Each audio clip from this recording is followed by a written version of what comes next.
Hey everyone, and welcome to another CT photography tutorial. I'm Cherokee, and in this tutorial what we're going to be discussing is how to make a ultra wide image in Lightroom out of multiple pictures. So where would you do this? So why would you do this? Why would you use multiple images to make a image like this? So there's a couple different reasons why. First off, like say if you're kind of like me, I don't like to slug around a whole bunch of lenses. I do in some cases when I know I'm going to go do multiple things, but sometimes I just want to carry one lens and I don't want to chuck around, a bag. So I'll put a 35 in. But sometimes I get this really cool idea for a shot and it requires a wide angle. So how do you do that? How do you get a wide angle shot? By using a somewhat medium angle lens? Well, you take multiple pictures. So this image is actually 18 separate images, and it's really easy to put together in Lightroom. It's only a few clicks, and you have the entire gamut of raw imagery. So the computer uses AI to put all of this together, stitch it together, and then you have a massive raw photo. Another reason to do this is because, like say if you've got a 22 megapixel camera like I do, it becomes like 100 megapixels. So it's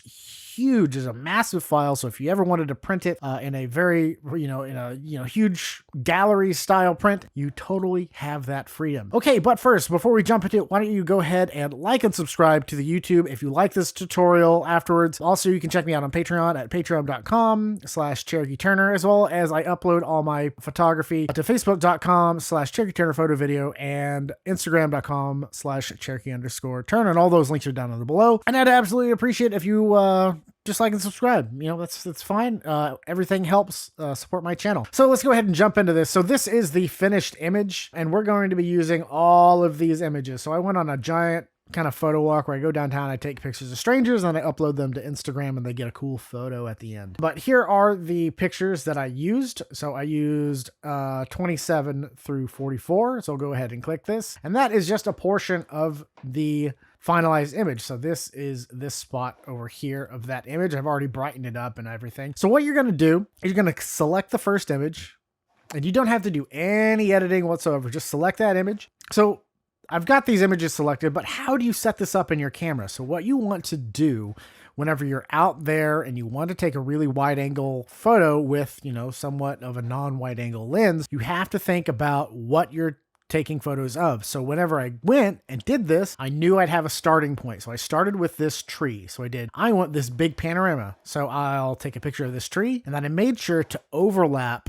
portions where I knew the AI could find where I was taking the picture, and it could stitch all of those pictures together. So all of these have somewhat of an overlap, and then I go down and all of these pictures overlap each other, and then I go up and get all that sky. Okay, so whenever you're taking your picture, find something to focus on, focus in, set it to manuals to lock in that focus, and start overlapping pictures on top of each other. Okay, and I'll have a more in-depth tutorial on how to do that later, but this is to do a giant stitch, and it's pretty self-explanatory. So I'll go ahead and select all these images once again. You select all your images, right-click, and you're going to go to Photo Merge. Now you have HDR Panorama and HDR Panorama. Go ahead and hit Panorama and click that button. And that's going to bring up this dialog box, which is going to use the AI to stitch everything together. All right, so it won't be able to do my perspective. So let's see if it'll do spherical. All right, and you see it made a preview for me. So this is all of the images. So you can see it kind of does a weird warping thing. So let's check out what cylindrical does. And we already know perspective doesn't work. So that gives me a little bit more wide angle up on the top. So I'm going to go ahead and select spherical again. And let's see what happens if I do fill edges. Let's see what goodness that'll come. So it's going to use the AI to try to fill in the edges around here. And that actually doesn't look too bad. Wow. Okay. Yeah. Let's go ahead and hit merge. And that's going to go ahead and in the background, it's going to start stitching and merging all of those photos together. And it'll be just a minute, and then it'll pop out right over here once it is finished. All right, so now it is finished. Let's go ahead and click on what it gave us and see how it looks. All right, actually, it doesn't look too bad. Okay, so you see right here, it kind of gives a little bit of a flop, and I know, yeah, I'm gonna go ahead and cut that off. Up here, it's actually not too bad. I can probably cut it off right about right here and be okay. So let's go ahead and make a crop. So we're gonna go ahead and crop this in just a little bit. I know I don't want that building Those trees aren't bad. You could actually probably do something like this, but let's make a little bit better of a crop. So let's go, instead of custom, let's do 8 by 10 normal size there. And this is going to use that AI again to, ooh, no. I'm noticing where I do not like what it did right here. So I think I'm going to redo it. So let's do over here, because see that I don't like what it did there. So let's go ahead and delete this one. Boop. And I'm going to go ahead and select those all again, but this time I'm not going to use the fill edges option. So we'll do photo, merge, spherical, and no fill edges this time. So we'll just go ahead and merge that one. All right, it looks like we got it, and it did it right here. Go ahead and bring that guy up. Okay, perfect. Okay, so instead of doing the merge with the fill layers, I'm going to go ahead and do crop, original, 8 by 10, pull this down a bit, pull this in, pull it in about right there. And I believe this is looking pretty good, about like that.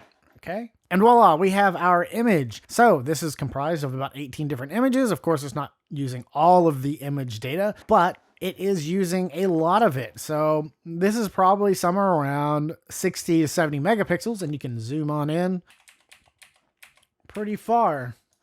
It's not the sharpest of images, but it's not bad. Not bad, but that was my fault on the sharpness. I probably should have f-stopped this up a little bit. I was using an f1.2 lens, and I'm pretty sure I forgot to change that to like a 5.6. But either way, all that image data is still there, so you're still able to mess with the raw image data. You can pull everything up, pull everything down, just as you would a raw image, mess with it in camera raw and all that stuff. You can really make this some of your own, and then you can also right-click, and if you want to push it into Photoshop, you also have that freedom to do so. So that is going to be my tutorial for now. If you want to do some more, if you want to find some more in-depth tutorials, you can go ahead and check out the other videos on my YouTube channel. Also make sure to like and subscribe, as well as hit that notification bell. Check me out on Patreon at patreon.com/CherokeeTurner, and all my photography stuff's on Facebook, and all those links are down below. Everything you can do to support my channel is absolutely fantastic. I appreciate every single one of you, and thank you so much for watching, and I will see you next time.